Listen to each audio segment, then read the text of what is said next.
Welcome to Education Matters. I'm Michael Durso, President of the Board of Education and your host.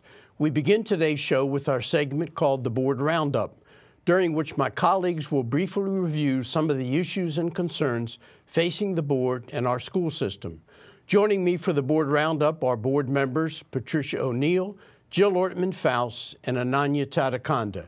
Thank you all for joining me. Jill, let's start with a discussion about the MCPS strategic plan, because this plan provides context for the other topics in our roundup. Well, I've been very excited to be chair of the Strategic Planning Committee for the last 2 years with my board colleagues, Dr. Judy Daka, Rebecca Smondrowski, and Jeanette Dixon. Something that Dr. Smith observed before he came to MCPS was, as he says, we were doing very, very well for many of our students, but not all. And so we actually did not go about building the strategic plan in the traditional way because there was urgent work that he identified that needed to be done. So even before he came on board, he looked at the data that was available at that time and said we needed to do a better job of closing gaps with different cohorts of our populations. And so he put in place a number of different strategies at that time in order to attack these gaps right away. And normally when you do a strategic plan, you do sort of a collective visioning, and then you set goals, and then you set plans to work toward those goals, but there was no time to waste. We saw recently at an administrative and supervisors meeting that those strategies that he put in place and that the board supported have actually done great work for our students, and we've made significant gains, and they've been at the high school, middle school, and elementary school level for all of our populations. But there's still more work to be done. So we're going to be in a place now where we can set those goals. We're actually having an outside evaluation done of our plan to say how can we more strategically align our goals and the work, and also the dollars that are being spent by the school system, as this is our taxpayer dollars that we're responsible for, and we want to be able to show our community how we're turning those tax dollars into action. What I've tried to do as chair of the committee is to make sure that all of the work that we are doing is in one place on our website.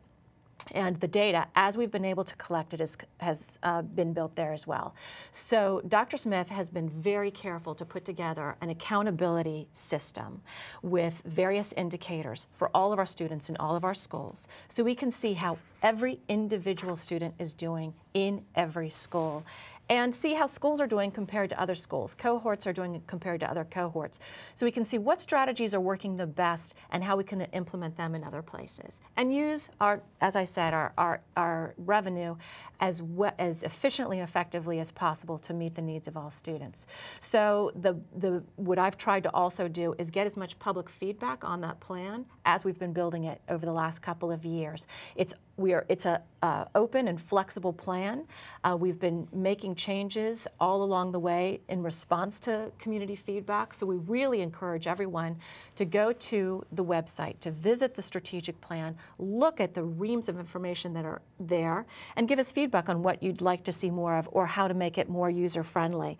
The 4 priorities that we've focused on in our strategic plan are human capital, operational excellence, community partnerships and engagement, and learning, accountability, and results. All of these pieces work together to get best outcomes for our students.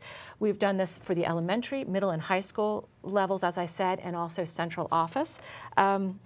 And we've also been using specific models to reach different segments of our population, including a special education model for a home-based model for those students, a restorative justice program that we're hoping will create more equity across our students in our schools. College and career programming is something that our community has talked often about, and we're building that. That's some of our most exciting work. And then increases in our STEM education, making sure that we have math, sciences, engineering, coding, all those kinds of opportunities available equitably across all schools. So I do encourage everyone to visit this plan. It's exciting work. We are taking part in this evaluation now, setting goals for the future. We're hoping to put together a 5-year plan so everybody can follow our work and see how we do reaching our goals. And transparency around that plan is of utmost importance.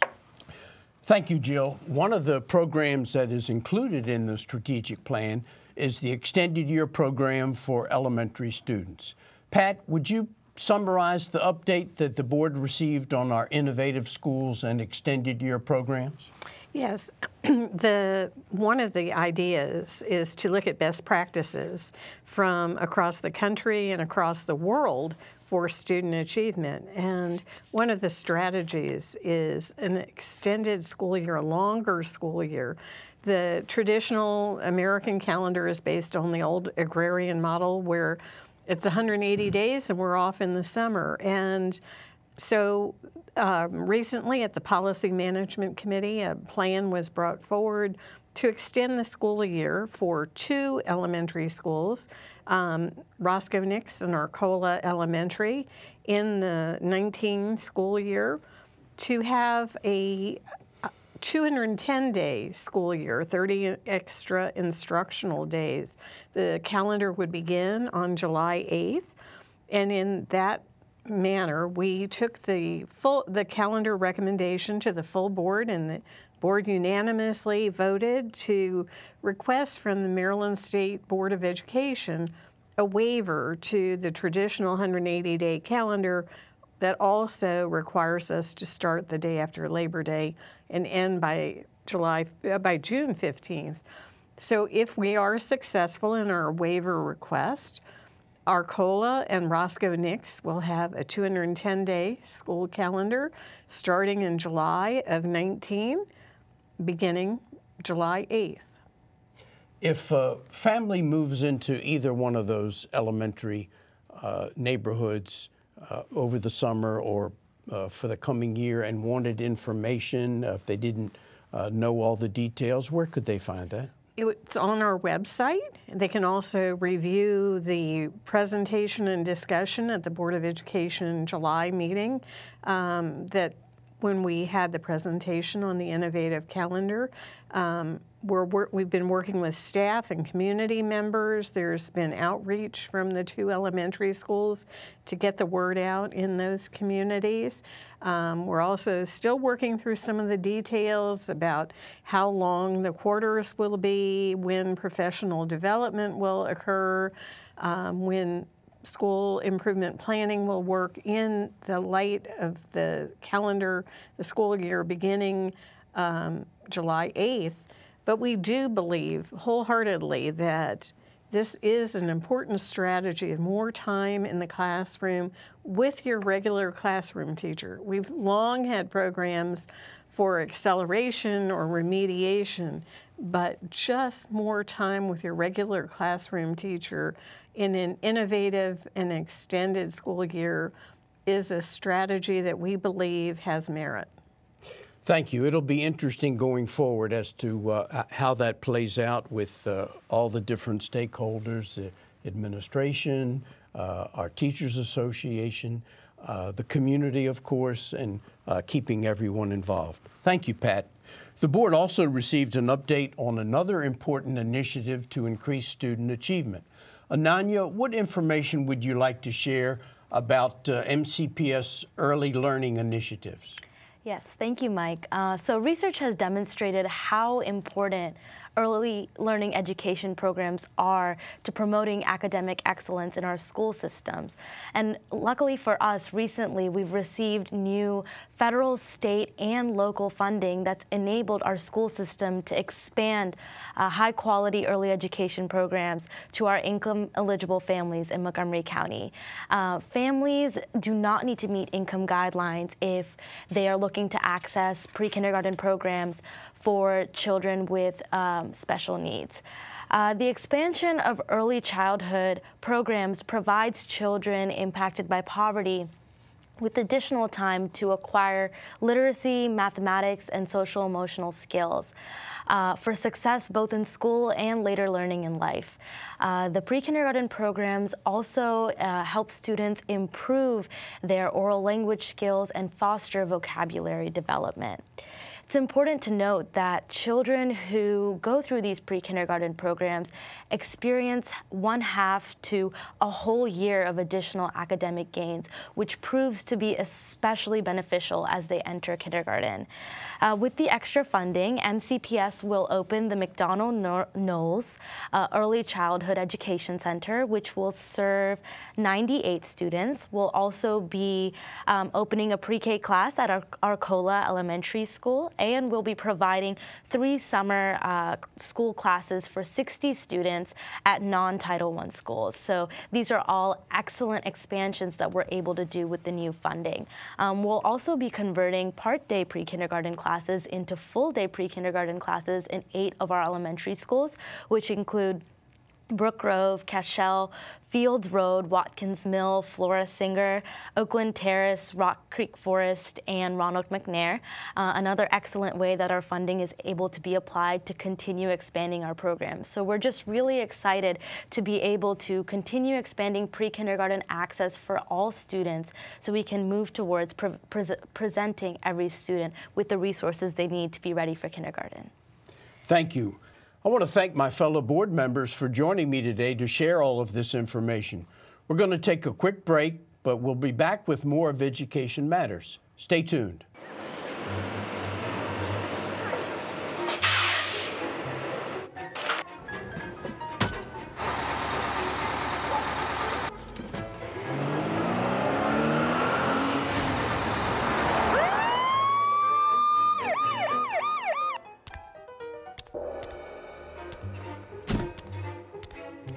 Hey, mister! Down here. You illegally passed the stop school bus. I'm placing you in timeout. And this timeout means big fines and possible points on your license. And more importantly, you could have endangered students' lives. That's why, to curb this reckless behavior, school buses are being equipped with video cameras to help kids like me stay safe. So play it smart, play it safe, and respect the bus.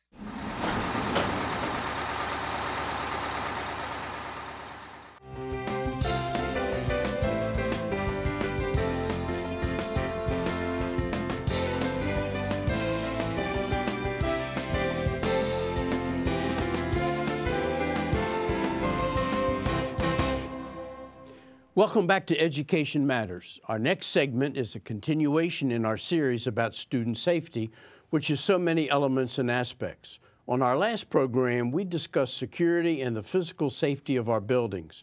Today, we're going to discuss the physical and emotional safety of our students and how we are keeping them safe in and around school. Joining me for this discussion is Donna Hollingshead, Associate Superintendent of School Administration for MCPS. Also joining Donna is Debbie Feinstein, Chief of the Special Victims Division with the State's Attorney's Office. Thank you both for being here to discuss this important topic. So for starters, what are some of the issues we need to be aware of concerning, well, not only student safety, but safety for all of our children? Well, you know, as a school system, we know that before we can even get to our core business of teaching and learning, that we have to make sure our students are safe and feel safe. So it's that importance of the physical, social, psychological environment that when they come to school, they know that they can really focus on their learning and they don't have to worry about these other things. So as a system, while we don't like to talk to the children about it that much, we know that there are definitely perils out there that we have to plan for and make sure that, you know, everything can be done to keep our children safe, and specifically in the area of child abuse and neglect. And making sure the students are safe starts with our adults knowing what's important in that. So we do have mandatory training for all of our staff in the area of child abuse specifically, and there are a number of other areas as well that relate to safety, but I want to speak specifically to that.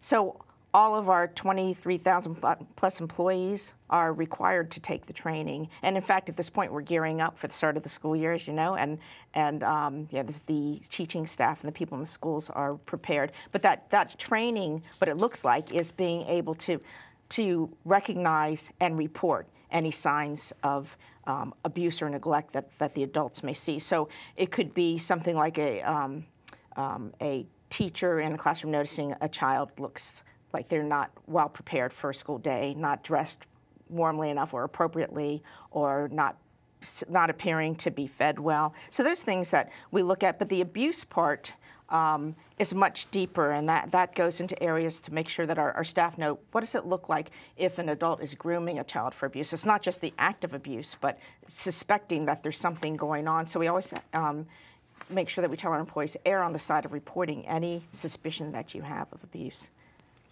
You know, I would add that we don't know what's going to go on in a person's life or in their home, and MCPS, by educating the teachers, the employees, the staff, anyone that comes into an MCPS facility to be alert to what are the signs that a child may be being abused or neglected is critically important. When you think about the fact that 23,000 people are being educated every year, and on top of that, volunteers and other people that come into contact with students in Montgomery County, it really just creates a wide berth for our community that we have so many people out there knowing what these signs what these signs are, because it's not intuitive. You're not going to just recognize a child abuser or someone that's suffering from abuse, because a lot of times someone that is perpetrating abuse and someone that is experiencing abuse go to a lot of lengths to hide that that's happening. Debbie, and I must thank you as a longtime partner with MCPS on this issue that concerns all of us. Your role with the state's attorney's office involves what in terms of these abuse issues? So I'm chief of our Special Victims Division, which includes any prosecution of individuals in Montgomery County that perpetrate child abuse, neglect, domestic violence, sexual assault on children and on adults. One question that comes up sometimes, especially when these issues are publicized, which they should be, we certainly don't want to cover up or sugarcoat any of it, but I think sometimes the public has questions in terms of, well, it seems like more of these issues are in existence now, and I'm not sure that's entirely accurate.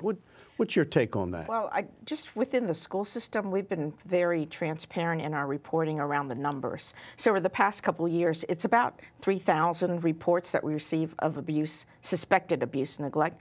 Of that 3,000, a large number is are unsubstantiated, but then there are cases where they are substantiated. But I want to make sure the public knows that the vast majority of that is occurring outside of our school system. And certainly we've had employees who have been involved in child abuse, and we cooperate fully and collaborate with the police and state's attorney's office in making sure that these people are investigated and justice, they're brought to justice, and or exonerated if that's the case, that they were falsely accused.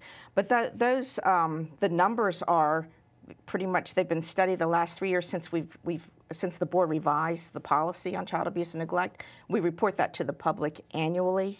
So of that total number, probably about 10% are cases that involve staff, a reporting of a staff member alleged abuse. And of that number, there's even a greater number that is truly more about teachers redirecting students. So you'll see children running down the hall on the report, and a teacher puts their arm out to stop them and grabs them by the arm, and someone will say, oh, that looked a little bit rougher than it should have been. It should have just, can you just stop them? But sometimes when kids are tearing down the hall, or if they're going out in front of a bus, someone is going to grab that child because we have to keep them safe. But that kind of thing will be reported as well. So I wanted the public to know that it's not that every case of child abuse, it's not, when we think of child abuse, we think of the worst, sexual assault, sexual molestation. But these cases are cases of frequently of redirecting children and maybe using too much force in that redirection. And of course, within MCPS, we have our own standards around how we work with employees beyond the investigation. So maybe someone was found to be not guilty of of child abuse, but yet their actions weren't appropriate for a teacher, and we deal with that through our own disciplinary process. I'm sorry, go ahead. Well, I was just going to add that I think your initial question also related to sort of the incidence of child abuse and what are we seeing in our community. And I would say that the incidence of child abuse hasn't changed. I think we're hearing about it more, and that more cases are coming forward because of the lessons that MCPS has put into place, K through 12, to educate students so that they will know what constitutes abuse, that they will feel more comfortable through their body safety lessons coming forward and talking to a trusted adult. So we're seeing in my office more reports of child abuse, But it's not because it's happening more, it's because we are creating an environment where we're taking some of the shame and embarrassment away and some of the fear, and we're enabling kids to come forward. And my hope and my thought is that going forward, we're going to reduce the incidence of child abuse as a result of all of our transparency and opening up this issue. So there's a level of comfort you feel that is allowing people to come forward where maybe in the past it either wasn't mentioned or reported, or people just didn't know what to do? Yeah, I don't know if it's a level of comfort. I think it's just that the issue is out there. We're not hiding the issue in any way. Students are talking about body safety starting in kindergarten and even before. So we're making this part of the conversation so that people are aware of what the signs are, so that kids are realizing what is a safe touch, what is not a safe touch, so that they feel comfortable knowing, look, I've been taught that this is not safe. I need to tell someone. Even if an adult says, keep this a secret, I know because I'm taught in school I should not keep that a secret. I need to come forward. We're also teaching our kids to identify trusted adults. If they don't have an adult at home that they trust, identify a teacher, a coach, a guidance counselor, someone that they're comfortable with to go to if there is an issue going on in their home, with a family member, with a friend. And creating those types of situations enables all of us, I think, to be safer. Yeah, Donna, tell us in terms of what are some things that we do with our employees for training, screening, issues like that. Well, so it starts with the recruitment and hiring process. So any prospective employee to MCPS is background checked. So fingerprinted, checked against for a criminal background or anything else, the National Sex Abuse Registry. So people are checked first, and that preliminary screening before we even hire them. And once they are hired, then we make sure that they have the training they need. So while child abuse and neglect is one area of compliance that we train staff on, we train them on many other areas, including like bullying, sexual harassment, suicide, so a number of others. And if anyone wants to see those lists, it is on our website, on the compliance unit website. But in addition, for people who enter our schools, we ask that they provide their identification, and we check them through the visitor management system, and that checks the state sex offender registries too, because we don't want the people coming into the building. Of course, that's one way to definitely keep the children safe. And Debbie, then if someone comes to your attention, or if there are particular issues that students and parents are to be looking for, how does your office interact with that? Well, my office certainly can find out about a case because anyone in the public can call my office directly. It also comes through the Special Investigation Division from the Police Department, through Child Welfare, through the Treehouse, all of these different organizations that we collaborate with. But I think what's important for parents to know and the viewers to know, and really everyone to know, is that if you have a relationship with a child and you notice that things are changing with them, you notice that suddenly they lose their appetite, they are changing their routine, they're withdrawing from activities that they normally enjoyed, they're not wanting to go to a particular friend or relative's house that they used to enjoy going to before, they're uncomfortable in situations that used to be fine. I think, changes in their regular behavior should give you pause, and you should try to figure out what is going on. Ask questions, talk to them. It could be that they're suffering from child abuse. It could be that they're dealing with something else in their life, but changes in behavior are certainly a big red flag to look for. Another thing to look for is physical discomfort. Obviously, if we're talking about physical abuse, changes in what someone's wearing, missed days of school, reports or marks or things on a child that you wouldn't expect or that you didn't typically see. And teachers, friends, family members, we should be asking about those things. How did you get that mark on your neck? How did you get that mark on your arm? What happened? Ask the questions, find out the answers. And then, as Donna mentioned earlier, with the issue of neglect, if you notice that someone is either overly hungry or seems to not be eating, seems to have a change in diet and routine, seems to be wearing the same clothes over and over, they don't appear to be washed or cared for, those are issues to be on the alert for with respect to neglect. You mentioned earlier the partnership that we've enjoyed between the school system and the State's Attorney's Office, but I think we have other partners too. Do you want to mention that? Yes, we definitely have. It's been a very helpful to the school system to have these experts just, you know, a phone call away or a meeting away, and that's the people from the Child Welfare Services. We call them CPS, Protective Services, I think what people normally call it and are aware of. But the help that they provide us in what we do in particularly difficult cases. Also, the Treehouse Child Advocacy Center that provide the support to children who have been abused and neglected. And they've been wonderful partners in working with our schools to provide services directly to the children and to their families. So another person who we work with regularly is the county attorney. And then, of course, you know, the Special Victims Identification Division of the Montgomery County Police. So these are our local experts that, you know, provide us with information we need, and then we cooperate as the law permits, and then also whenever there's investigations. I think this is one point that the community has difficulty with, is when we don't share information immediately. So people will get pieces of it, but it's because we have a memorandum of understanding with the police and the state's attorneys where we do not share information around investigations that are active, and then they give us the go-ahead as soon as it's possible to share more information with the community. And that lag time is frequently where people say, well, you're not communicating. We'll communicate that an issue has occurred, but the details of an investigation we can't go through. Yeah, and I think it's also important for the community to know that there are a lot of pieces if a child reports that they've been abused. It's not just about the police investigation or my office's prosecution of the perpetrator, which are certainly important pieces, and we want to make sure that individuals are held accountable for perpetrating abuse, and that we're, you know, sort of creating a situation where others are deterred from committing abuse because they know that they're going to be held responsible. But all of these collaborations that Donna just described are really there to ensure the safety of the child and to ensure the safety of the community, and to help the child get the services that they need in order to become healthy and whole. Because kids that are impacted by child abuse, that are victims or witnesses or experience something in their home, this has a dramatic effect on them. And so the fact that we're able to work together and bring in experts, people from the Treehouse, where they can provide mental health support, physical health support for these children to help them get the services that they need, really that's a goal. That's a big goal of our work together. We hear frequently from the community, both within and out of the school system, in terms of is there a profile of an abuser? Are there certain things that someone should look for? And I'm just wondering, is there a way to look for that, or does it kind of run the gamut? So it runs the gamut, unfortunately. You know, a child abuser is going to hide in plain sight. Oftentimes, the person that has the best relationships with children is the most positive, the most popular, the favorite family member, who may ingratiate themselves to others.